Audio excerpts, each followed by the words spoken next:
चक्षुरुर्मीलितं येन तस्मै श्रीगुरुवे नमः। गुरुवे गौरचन्द्राय राधिकाय प्रियात्मने राधिकाय तदालये कृष्णाय कृष्णभक्ताय तद्भक्ताय नमो नमः। नमो विष्णुपादाय राधिकाय प्रियात्मने श्रीमद्भक्तिवेदान्त नारायणीति नामिने श्रीकृष्ण चैतन्य प्रभु नित्यानंद श्री अद्वैत गदाधर शिवासादि गौर भक्त वृंद। हरे कृष्ण कृष्ण कृष्ण हरे हरे, हरे राम राम राम हरे हरे। मैं सर्वप्रथम अपने गुरुपाद पद्म परम आराध्य तम नित्य लीला प्रविष्टम विष्णुपाद अष्टोत्तर शत श्री श्रीमद् भक्ति वेदांत नारायण गोस्वामी महाराज के चरण कमल में अनंत अनंत करि दंडवत राधा विनोद चरण। हम लोग कल कथा श्रवण किया था कि कैसे पावन सरोवर का कथा सुना था ना? नहीं, कल प्रेम सरोवर का सुना तो था। प्रेम सरोवर का कल कथा सुना था। प्रेम सरोवर का सुना था। प्रेम सरोवर प्रेम भरी रहे। अब हम सुनेंगे बिहल कुंड। कल बहुत सुंदर कथा हुई थी कि कैसे राधे राधे जपने से नहीं होता। मैंने ये सब कल बताया था। केवल राधा को आराधना करने वाले राक्षस रावण कहलाता है, केवल सीता को मानने वाला, और केवल राम को मानने वाला शूर्पणखा कहलाती है। तो दोनों राक्षस राक्षसिनी है जो लोग केवल और केवल मानते हैं। इसलिए हमारा कोई भी गौड़िया संप्रदाय के लोग केवल राधा को नहीं मानता, केवल कृष्ण को भी नहीं मानता, दोनों को मानते हैं। प्रिया और प्रियतम दोनों के प्रति उनकी अघात निष्ठा होता है, पर फिर भी प्रिया जी के प्रति ज्यादा निष्ठा होता है। ये होता है ना? ये मतलब इसलिए प्रत्येक प्रणाम मंत्र में कृष्ण का स्वतंत्र प्रणाम मंत्र नहीं है, उसमें राधा रानी का नाम है। प्रत्येक राधा रानी के प्रणाम मंत्र में राधा रानी का भी स्वतंत्र प्रणाम नहीं है, उसमें कृष्ण का नाम है। उसमें है ना, राधे वृंदावनाधीश करुणामृत वाहिनी कृपया निज पादाब्ज दास्यं मह्यं प्रतीयताम्। राधे वृंदावनाधीश, वृंदावन के अधीश कौन? कृष्ण। उनके आप कौन है? प्रिया। ऐसे प्रणाम मंत्र। वृंदावनाधीश फिर क्या है? करुणामृत वाहिनी, करुणामृत वाहिनी। आप वृंदावन धीश के करुणामृत वाहिनी है। आप वृंदावन धीश के करुणामृत वाहिनी। राधे वृंदावनाधीश, वृंदावन अधीश के। अधीश पुल्लिंग पुरुष शब्द है, तो अधीश पुल्लिंग होने से यहाँ पुल्लिंग कौन है? वृंदावनाधीश कौन है? वृंदावनाधीश है कृष्ण। अब वृंदावन अधीश्वरी कौन है? श्रीमती राधा रानी। तो यहाँ अधीश्वरी नहीं कहा, यहाँ क्या क्या कहा? वृंदावनाधीश। वृंदावन धीश के आप करुणामृत वाहिनी हैं, आप उनके करुणामृत वाहिनी हैं। इसलिए कृपया निज पादाब्ज दास्यं मह्यं प्रतीयताम्। इसलिए आप हमको दासी भाव प्रदान करें। ये सब भाव है। तो कोई भी प्रणाम मंत्र में स्वतंत्र राधा रानी का प्रणाम नहीं है। और जो सबसे फेमस मंत्र है राधा रानी का प्रणाम मंत्र कौन सा? नहीं, तप्त कांचन गौरांगी राधे वृंदावनेश्वरी सुते देवी प्रणामी हरिप्रिय। किसके प्रिय है? हरि के प्रिय। ये सबसे फेमस मंत्र है। इसमें भी स्वतंत्र नहीं है राधा रानी का प्रणाम। तो जो लोग स्वतंत्र राधा रानी का नाम लेता है तो वो कौन कहलाएगा? विचार करो, विचार करो। राक्षस है जो स्वतंत्र राधा रानी का नाम लेता है। इसलिए सुखदेव गोस्वामी महाराज भी स्वतंत्र नाम नहीं लिया। कोई भी वैष्णव आचार्य लोग राधा रानी का स्वतंत्र नाम नहीं लेते और न कृष्ण का स्वतंत्र नाम लेते। समझ में आया? इसलिए राधा रानी के जितने नाम हैं उन सभी नामों में ये महामंत्र में जो हरे नाम है ये सबसे अधिक प्रिय है। मैंने कल बताया था ये हरे नाम कृष्ण को अत्यधिक प्रिय है। राधा रानी के जितने नाम हैं उन सभी नामों में से ये हरे जो नाम है राधा रानी का, ये नाम अत्यंत प्रिय है। कृष्ण के कान को एकदम अमृत लगने वाला है ये नाम। ऐसा क्यों? क्योंकि इससे पूरा कृष्ण को क्या हुआ?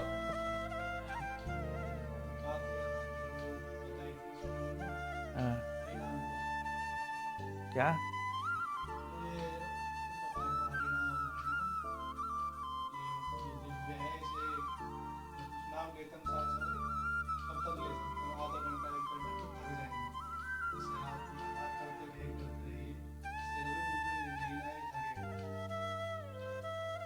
थकेंगे क्यों नहीं? लोग 16 माला करते हैं भारीपन के। वो तो कथा श्रवण किया इसीलिए,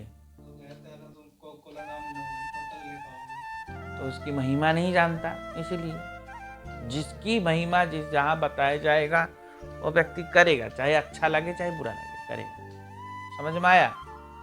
अब जैसे क्या नाम है, अभी चिन्मय तो का क्या आभास भी है, नाम चिन्मय है, पर ये चिन्मय आभास अभी तो कड़वा लगेगा। अभी चिन्मय का आभास कहाँ लगेगा? किसी रोगी को रोग लग जाने से पीलिया हो जाता है तो उसको हर चीज कड़वी लगती है। नीम की पत्ता उसको मीठा लगता है, ऐसा होता है। मिश्री कड़वी लगती है। तो नाम तो अमृतमय है, परम शाश्वत है, पर अभी ये नाम हमको कड़वा लगेगा। क्यों? क्योंकि अभी हम जड़ीय प्राणी हैं, अभी संसार का मोह ममता भरा पड़ा है, इसीलिए लगेगा। तो इसलिए ऐसा नहीं लगता कि बोर नहीं होती। इसकी अधिक कथा हम सुन रखा है, इसलिए। समझ में आया? तो कथा ने श्रद्धा बनाया, मतलब शास्त्र ने श्रद्धा बनाया। इसको कहते हैं शास्त्र शासनमयी श्रद्धा। समझ में आया? अब जैसे कोई व्यक्ति वो है गॉड को मानता है, गॉड, जो लोग गॉड मानता है वो लोग गॉड गॉड कहते थकते थोड़ी, वो भी नहीं थकते। जो लोग गुरुबाई करते हैं, वो क्या नाम है पंजाबी लोग, भाई गुरु करता है, वो थकते हैं। अल्लाह अल्लाह अकबर कैसे चिल्ला रहा था कल, देखा नहीं? वो क्या थक जाते हैं? उनकी महिमा सुना इसलिए नहीं थकता, दिन भर गाता रहता। बाबा वो तो कितना बुरा लग रहा था, इतना ही भगवान आत्मा को तड़पा दिया था, इतना बुरा लग रहा था शब्द सुनने में, पर उनको अच्छा लग रहा है। एक पुरुष स्त्री की महिमा गान करके बहुत आनंद आता है, तो इसके मतलब वहां चिन्मयत्व है। उसको रात दिन का पता नहीं चलता। पता चलता है? एक 4 आदमी बैठ जाता है और स्त्री की चर्चा करता है, दोस्त, तो उनको पता ही नहीं चलता दिन कहाँ गया, तो इसके मतलब वो चिन्मय है। बताओ, उसमें भी तो नाम ले रहा है स्त्री का, तो नाम चिन्मय है, भगवान का है। इसलिए बोर तो हो जाते हैं, पर इसलिए हम श्रद्धा करते हैं कि हमने भगवत कथा श्रवण किया। समझ में आया? तो ये कथा की महिमा है। किसकी महिमा है? कथा के कारण ही ऐसा हम श्रद्धा करते हैं और कर पा रहे हैं, नहीं तो नहीं कर पाते। तो कथा नाम अलग अलग नहीं है, एक ही वस्तु। क्या समझ में आया?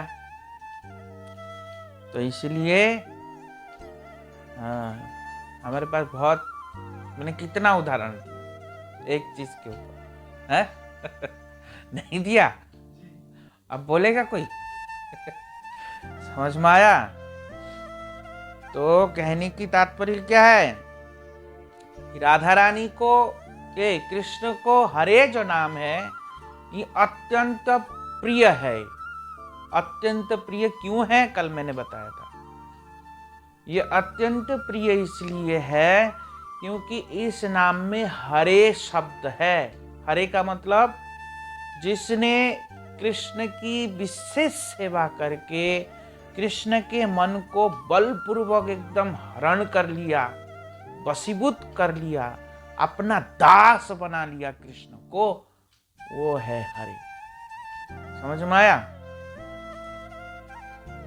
जिसने क्या किया? कृष्ण को वशीभूत करके अपना दास बना लिया, उसका नाम है। तो कृष्ण को राधा रानी की दासत्व स्वीकार करना भी कृष्ण को बहुत अच्छा लगता है। कृष्ण को राधा रानी का दासत्व मतलब क्या है? मैं राधा रानी का गुलाम हूं, ये स्वीकार करना कृष्ण को बहुत आनंददायक होता है। मैं इन लोगों का कैसे सेवा करूं? कृष्ण को ऐसा लगता है मेरे से कोई गड़बड़ ना हो जाए। राधा रानी के चरणों की सेवा करता है कृष्ण। क्या करता है? ऐसा क्यों करता है? क्योंकि वो दास बन चुका है, इसलिए। तो वो कौन से नाम में खिल के उठता है? तो ये इस नाम में खिल के उठता है। कौन से नाम में? हरे नाम। इसलिए कृष्ण को ये नाम अत्यंत प्रसन्न है, पसंद है ये नाम, क्योंकि इससे कृष्ण राधा रानी का वशीता स्वीकार किया है। इससे कृष्ण राधा रानी का वशीभूत है, ये दर्शाता है ये नाम।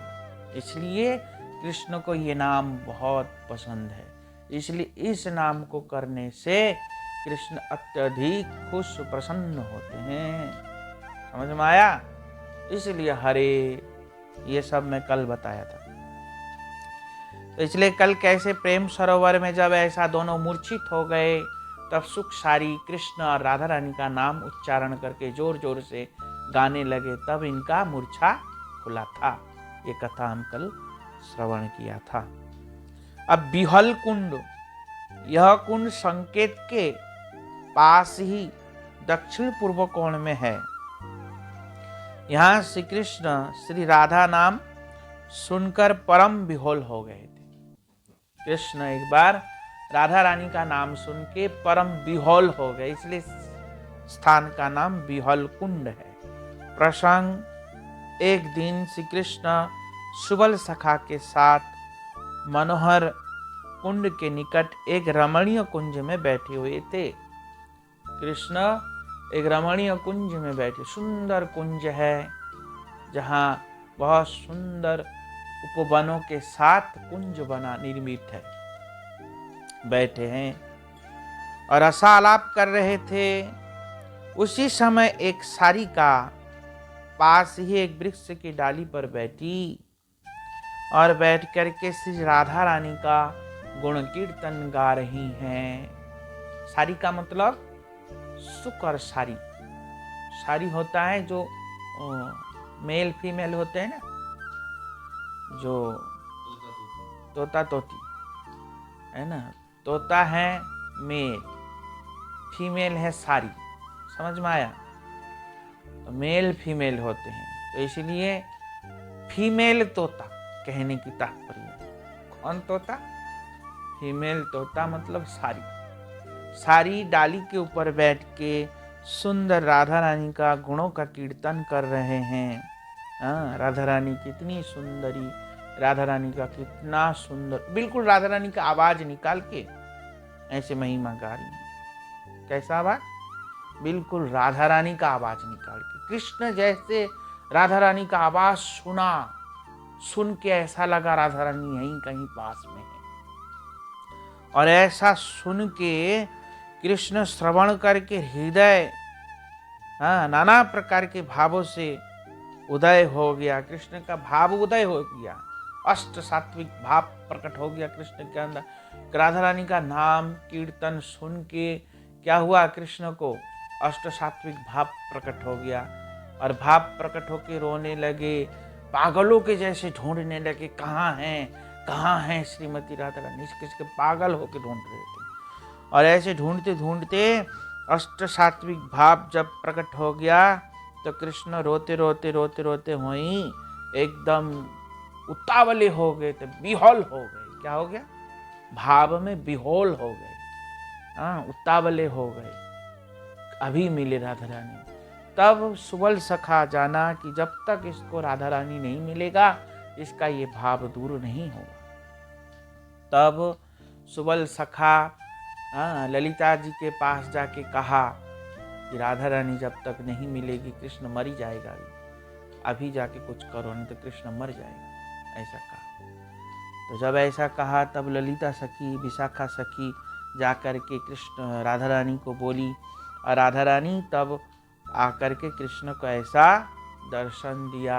और जैसे कृष्ण ने राधा रानी को दर्शन दिया तब कृष्ण का पुनः अपना मतलब सुध में आने लगे। तब राधा रानी भी वहाँ विह्वल हुई कृष्ण का यह भाव देख के। तो कहने की तात्पर्य क्या है, ये है विह्वल कुंड, इसलिए इस कुंड का नाम विह्वल कुंड है। ये सब कथा यहाँ हुआ, लीला हुआ, ये सब लीला, सुंदर लीला। संकेत बन के नंदगांव और बरसाना दोनों के बीच में संकेत स्थित है।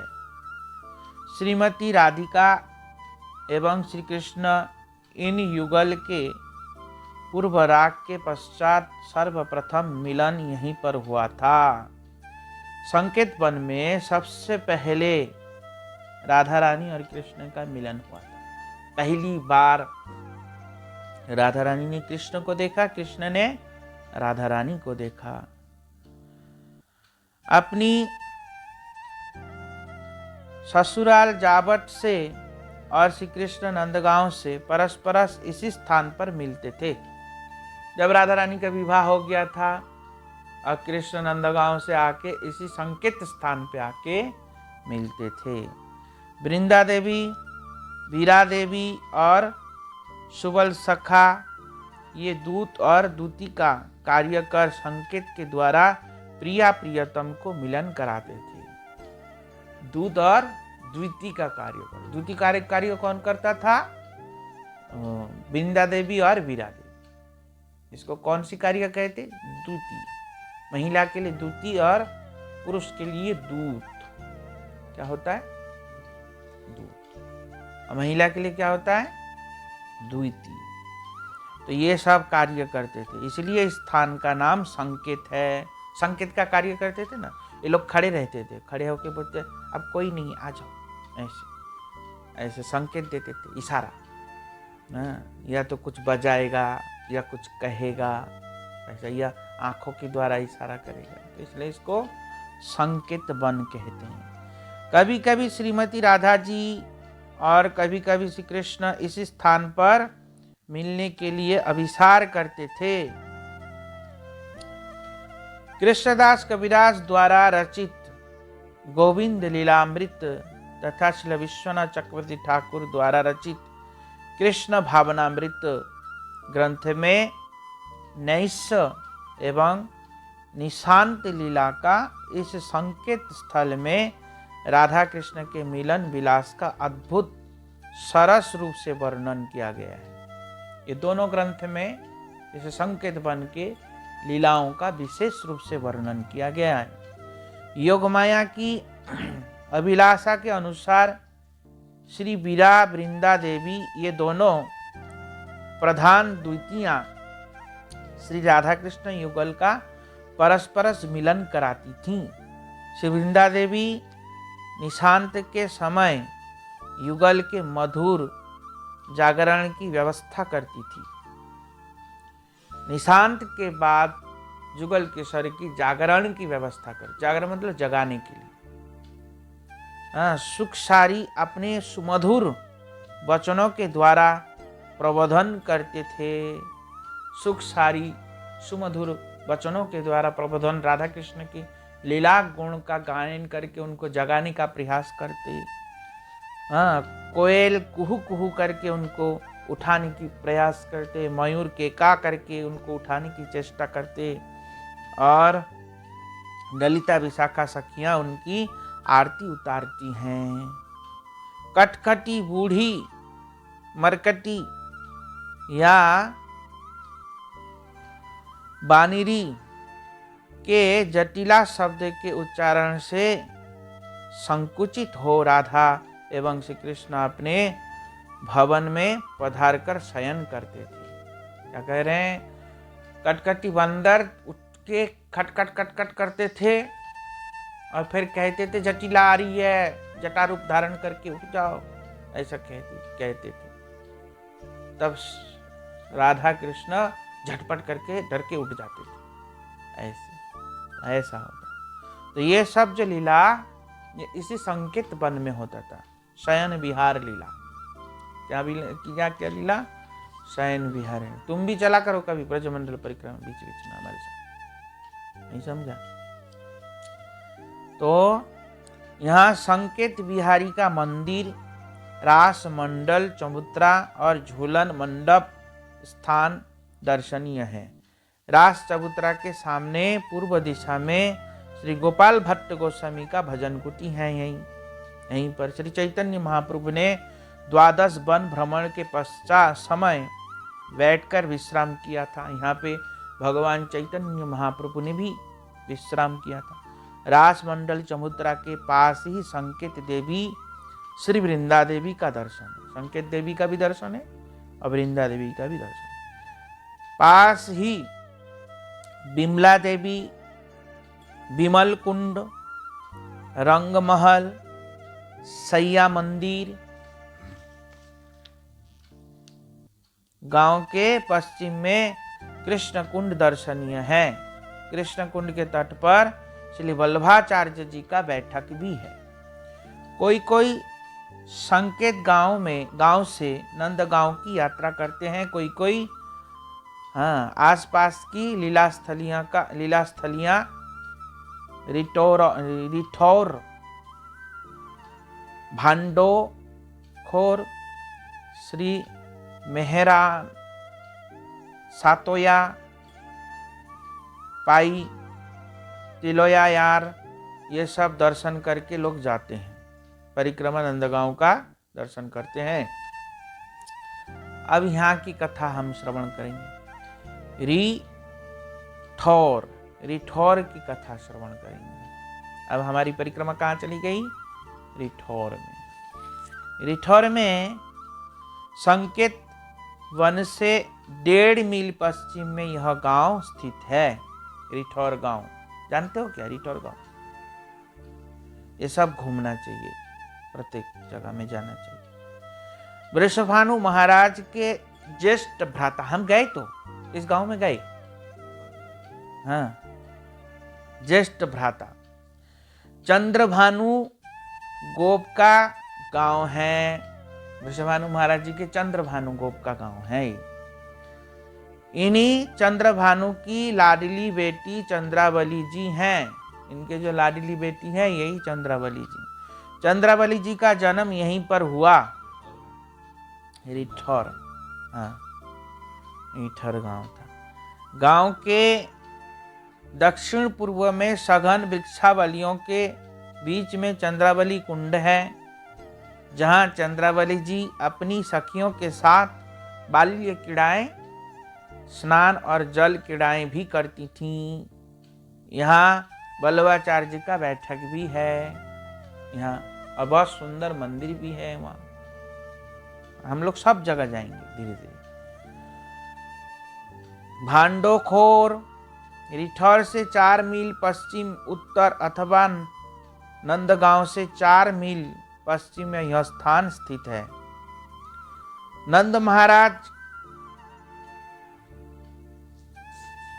महाराज नंद की पश्चिम दिशा में इसी जगह गौशाला थी। यहाँ दूध के भांड गायों के दूध से भरे जाते थे, धोए जाते थे, इसलिए इस स्थान का नाम भांडोखोर है। भांडोखोर का मतलब दूध दुहा जाता था भांड में, भांड बड़ा बड़ा भांड होता है और उसको धोया भी जाता था वहां, इसलिए उसका नाम है भांडोखोर। मेहरान गांव, यह स्थान भांडोखोर से 2 मील पश्चिम में स्थित है। यह श्री कृष्ण की चाचा अर्थात ब्रजराज नंद के द्वितीय ज्येष्ठ भ्राता अभिनंद का गोप का गांव है।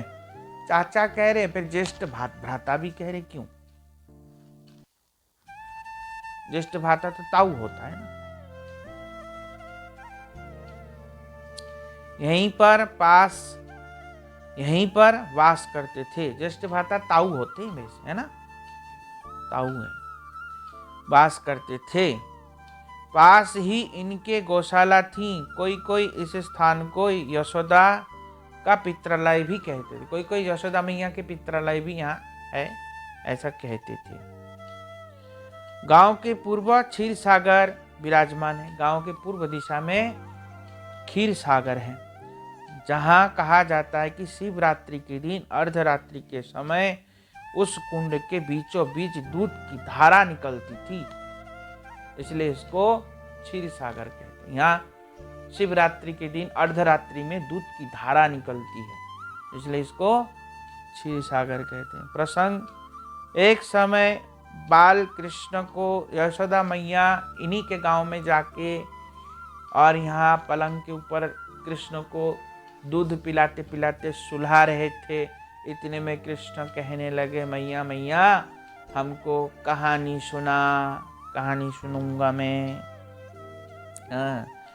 तो यशोदा मैया कहानी गोदी में बिठा के कहानी सुनाने लगी। मैया कहने लगी, सुनो, कहानी सुनो। और कृष्ण हुंकार करने लगे। मैया कहने लगी, दशरथ नाम का एक राजा था।